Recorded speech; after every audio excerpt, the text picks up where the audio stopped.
Salut les parents pas parfaits, bienvenue dans un nouvel épisode de Parents sans filtre. On connaît tous cet adage où il faut tout un village pour élever un enfant. C'est une phrase réconfortante, c'est vrai. Mais pour beaucoup d'entre nous, la réalité est celle d'un quotidien mené en solo ou à deux et loin de toute la tribu. On pourrait même dire il faut tout un village pour empêcher les parents de finir en prison après avoir crié sur un enfant qui met 3 heures pour mettre ses chaussures. Nous sommes plus connectés que jamais, mais paradoxalement, les parents sont plus isolés que jamais. Si vous vous sentez coupable de ne pas tout gérer, si vous manquez d'un adulte à qui parler de vos doutes, cet épisode est fait pour vous. Aujourd'hui, on parle de la solitude des parents et surtout comment construire votre propre village. Alors, pourquoi nous sommes si seuls ? Les raisons sont multiples. 1. L'éloignement géographique. Nous ne vivons plus forcément à côté de nos parents, de nos cousins. À l'époque, c'était normal que la grand-mère habite à 5 minutes pour récupérer le petit dernier. Aujourd'hui, on est à 5 heures de TGV. Le deuxième, évidemment, c'est la charge mentale. La pression de devoir être partout et tout faire seul mène directement à l'épuisement. Le fameux burn-out parental. Quand on est épuisé, on n'a plus d'énergie de chercher de l'aide ou de sortir. Le troisième, la culpabilité. Notre société nous impose à être des super parents. Demander de l'aide est souvent trop perçu comme un aveu d'échec.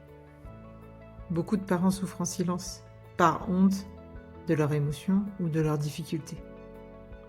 Or, cet isolement est le premier facteur qui affecte la santé mentale des parents. On le voit au quotidien. La solitude, c'est quand votre conversation la plus passionnante de la journée est avec le livreur de colis. Ou encore, quand vous vous surprenez à raconter votre journée en détail à votre plante verte. On a besoin de validation d'adultes. On a besoin de décharger nos frustrations avec quelqu'un qui ne nous répond pas par « Maman, j'ai faim !» Le village n'est pas un luxe. C'est un facteur de protection essentiel. Le soutien social permet de réduire le stress et l'anxiété chez les parents. Plus important encore, les études montrent que lorsque les parents se sentent peu soutenus, les enfants sont susceptibles d'être vulnérables dans leur développement. Avoir un filet de sécurité, c'est avoir un adulte à qui parler sans jugement, échanger des expériences pour normaliser ses doutes, savoir que non, vous n'êtes pas la seule à avoir envie de jeter votre téléphone par la fenêtre à 17h. Et le dernier, s'offrir des moments de répit vitaux.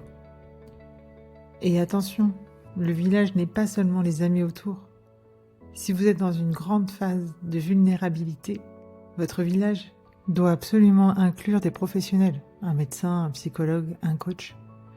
Ils sont là pour vous soutenir sans histoire de réciprocité. Ne confondez pas amitié et thérapie. Parfois, le meilleur membre de votre village, c'est quelqu'un que vous ne connaissez pas, qui est là pour vous écouter sans jugement. Alors, pour créer ce village, il faut vaincre la peur de demander. Arrêtez les demandes vagues comme « tu peux m'aider un peu ?» et optez pour la micro-demande spécifique. Plus c'est précis, moins l'autre peut refuser par confusion. Au lieu de dire « je suis crevé, j'y arrive plus », dites « est-ce que tu peux me garder les enfants 30 minutes le temps que j'aille prendre une douche et que je vide mon cerveau sur un cahier ?» Au lieu de dire « je n'ai pas le temps de faire les courses », dites « je peux te donner 10 € pour que tu prennes une baguette en rentrant de l'école ?» Osez nommer le besoin. Même si ça vous semble ridicule, si ça vous enlève 1% de charge mentale, c'est gagné.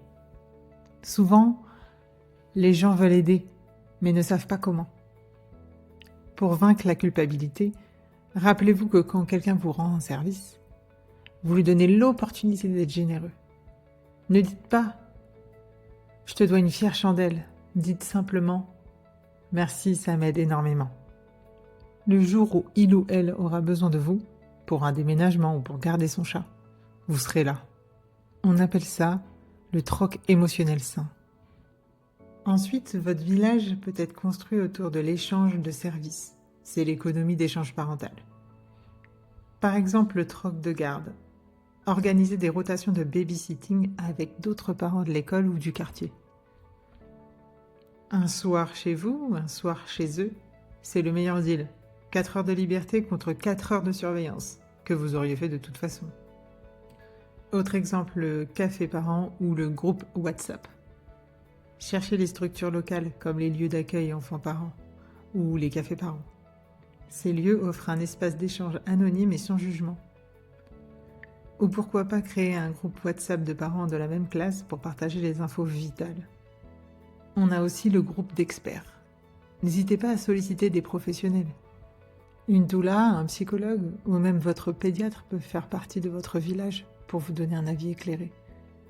C'est un soutien professionnel qui vous met en relation avec d'autres. Et enfin, votre village peut être aussi numérique. Choisissez bien vos amis en ligne. Suivez des comptes comme Parents sans filtre ou d'autres qui vous font rire et vous déculpabilisent.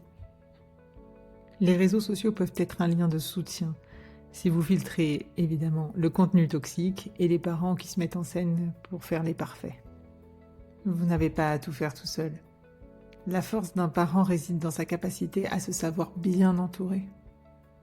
Le village, c'est la nouvelle communauté que l'on se choisit. C'est en demandant et en acceptant que l'on commence à respirer à nouveau. Vous êtes un bon parent, même lorsque vous demandez de l'aide. Et rangez-moi votre fierté, s'il vous plaît. Je vous dis à la semaine prochaine. Merci d'avoir été là avec nous. D'ici là, osez faire des micro-demandes spécifiques. À lundi prochain. N'oubliez pas de respirer. Ciao les parents pas parfaits.